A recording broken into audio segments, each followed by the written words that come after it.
नमस्कार साथियों, आज 14 अप्रैल है। आप सभी को अंबेडकर जयंती की खूब खूब शुभकामनाएं। डॉक्टर भीमराव अंबेडकर भारत निर्माता थे। डॉक्टर भीमराव अंबेडकर का संविधान निर्माण में उच्च कोटि का योगदान था। मैं आप सभी को अंबेडकर जी के जीवन के बारे में कुछ बातें आज बताना चाहूँगा। उनके जीवन को लेकर के क्या सीख हमें लेनी चाहिए, क्या समाज को संदेश हम लोगों को देना चाहिए। जिस प्रकार का उनका संघर्ष रहा, उस संघर्ष को लेकर के हम लोग क्या सीख सकते हैं, उसकी कुछ बातें हम लोग आज करेंगे। जानकारी होगी आपको कि 14 अप्रैल 1891 को उनका एक महार जाति में, जिसे उस समय अछूत और दलित कहा जाता था, उसमें उनका जन्म हुआ। और हालांकि उनके पिता ब्रिटिश ईस्ट इंडिया कंपनी में सूबेदार के पद पर हुआ करते थे, तो उनको स्कूल जाने का मौका मिला। हालांकि उस जाति के बच्चों को उस समय स्कूल जाने का अवसर नहीं मिलता था। उनको अधिकार नहीं था कि इस जाति के बच्चे, महार जाति के बच्चे या जो दलित वर्ग के बच्चे वो स्कूल जाए, लेकिन इनके जो पिता थे वो सूबेदार के पद पर थे, तो ये स्कूल गए। और स्कूल में मित्रों उनको उस जगह पर बैठने को मिलता था जहां पर बाकी सभी विद्यार्थी अपने जूते और चप्पल उतारा करते थे। दूसरी तरफ उनको अपने बैठने के लिए जो दरी वगैरह होती थी, जो बैठने का, वो भी अपने घर से ले जाना होता था, क्योंकि यदि स्कूल के उस जगह को या उस सामान को वो छुएंगे, टच करेंगे, तो वो अपवित्र हो जाएगी। दूसरी तरफ उनको पानी पिलाने के लिए जो चपरासी वगैरह था, वो भी उनको ऊपर से या दूर से खड़ा रहकर पानी पिलाता था, जिससे कि अन्य सभी बच्चों का जो पानी पीने की नल या मटकी है वो अछूत नहीं हो जाए। उस कंडीशन के अंदर रहकर यदि कोई बच्चा इस संघर्ष से आगे आया है और इस संघर्ष में उसने अपनी पढ़ाई पूरी की है और इतना पढ़ा कि जब हम लोग संविधान निर्माण की बात करते हैं तो संविधान सभा में सबसे ज्यादा पढ़े लिखे व्यक्तियों में यदि किसी का नाम आए तो वो अंबेडकर साहब हैं। कहा जाता है कि उनके पास कुल 32 डिग्रियां थी। लिखित प्रमाण हमारे पास उपलब्ध हैं। उसमें कहा जाता है कि सबसे पहले उन्होंने बंबई से, यूनिवर्सिटी ऑफ बॉम्बे, जहां से बीए की डिग्री प्राप्त की। उसके बाद वे कोलंबिया गए, जो न्यूयॉर्क अमेरिका में है, कोलंबिया विश्वविद्यालय। वहां से जाके उन्होंने एमए और पीएचडी की डिग्रियां प्राप्त की। उसके बाद वे लंदन स्कूल ऑफ इकोनॉमिक्स में पढ़े। वहां से उन्होंने एमएससी की डिग्री प्राप्त की इकोनॉमिक्स के अंदर। फिर उन्होंने उसके बाद बैरिस्टर की डिग्री भी ली है, वकील भी बने हैं वो। तो खूब सारा इतना पढ़ा। उस साधारण से परिवार से आते हुए यदि कोई व्यक्ति इतने उच्च शिक्षा ग्रहण कर रहा है तो वो सामान्य बात नहीं है। फिर दूसरी तरफ यदि इतना कोई व्यक्ति पढ़ा लिखा है, इतनी बातें इसने पढ़ी हैं और वो उस जगह से पढ़कर आया है जहां पर इतना भेदभाव नहीं होता था। भेदभाव हालांकि श्वेत और अश्वेत के मध्य था, बाकी जाति को लेकर भेदभाव नहीं था लंदन और अमेरिका में।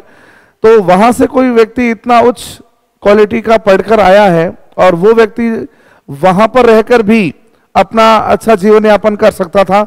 लेकिन हम लोग मित्रों सुनते हैं जिस प्रकार से गौतम बुद्ध ने स्वयं मोक्ष प्राप्त करने के बाद में उन्हें जीवित रहते हुए मोक्ष की प्राप्त हो गई, मुक्ति प्राप्त हो गई थी, मोक्ष मिल गया था। तो गौतम बुद्ध ने वहीं पर अपने शिक्षाओं का प्रचार प्रसार रोका नहीं है, वो अपनी शिक्षाओं को और बढ़ाएंगे। हम लोग एक कंसेप्ट सुनते हैं बोधिसत्व। तो बोधिसत्व क्या होता है?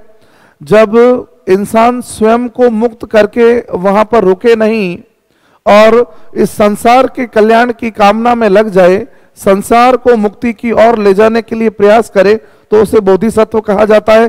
ठीक उसी प्रकार से डॉक्टर भीमराव अंबेडकर ने भारत में आकर जो एक दलित तबका था, जो एक शोषित तबका था, जो भारत में यातनाएं झेल रहा था, भारत में अत्याचार सहन कर रहा था, उनके लिए कार्य किया, उनको आगे बढ़ाया, उनमें समानता की बातें लाई, उनको मोटिवेट किया। अंबेडकर साहब यहां तक ही नहीं रुके, दलित वर्ग तो उनका धन्यवाद ज्ञापित करे ही करे। दलित वर्ग को तो उन्होंने मुख्य धारा में लाने का बहुत ज़्यादा प्रयास किया ही किया। मैं आपको बताना चाहता हूं कि उन्होंने महिलाओं को भी पुरुषों के बराबर समानता दिलाने में भी कोई कसर नहीं छोड़ी थी। महिलाओं को वोट दिलाने का अधिकार, महिलाओं को शिक्षा दिलाने का अधिकार भी अंबेडकर साहब की ही देन है। अंबेडकर साहब ज्योतिबा राव फुले, कबीर, गौतम बुद्ध, इन सभी महान आत्माओं से प्रेरित थे और उनके विचारों का अनुसरण करते थे।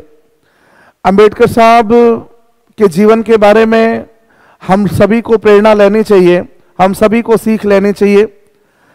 मैं व्यक्तिगत रूप से आपके सामने विचार रखना चाह रहा हूं। मैं सवर्ण जाति से हूं, मैं जिस जाति से बिलोंग करता हूं वो सवर्ण है।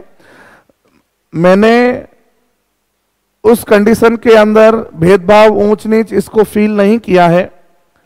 हमारे समाज में भी अंबेडकर साहब को लेकर के ये धारणा बनी हुई है कि अंबेडकर साहब केवल दलितों के नेता हैं, केवल वर्ग विशेष के नेता हैं, उन्हीं की बातें करते हैं, उन्हीं के समान अधिकार के लिए लड़े थे वो। लेकिन मैं बताना चाहता हूं ऐसा बिल्कुल भी नहीं है। यदि भारत निर्माता, यदि मैंने शब्द जोड़ा है, उस भारत निर्माता का अर्थ होता है कि हिंदुओं के साथ साथ मुस्लिम, ईसाई, पारसी सभी धर्मों को साथ में लेकर आगे बढ़ने वाला यदि कोई व्यक्ति है तो वो डॉक्टर भीमराव अंबेडकर हैं।